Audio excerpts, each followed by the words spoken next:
Scan for Sovi and straight A's only. Let's go! Monopsony questions look scary, but this one is quick if you follow the graph carefully and separate the hiring decision from the wage decision.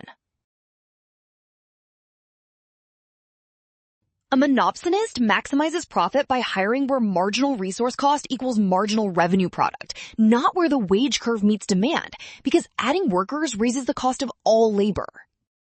On this graph, those key curves intersect at 10 workers, so that is the profit-maximizing employment level, and that already eliminates choices with 5 workers or 14 workers.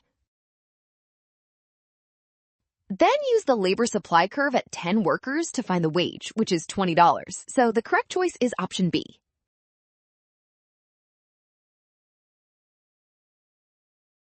Well done, option B. Scan now. Trap, rushing signs. Rule, trust given graph, then check steps, so employment and wage do not get mixed.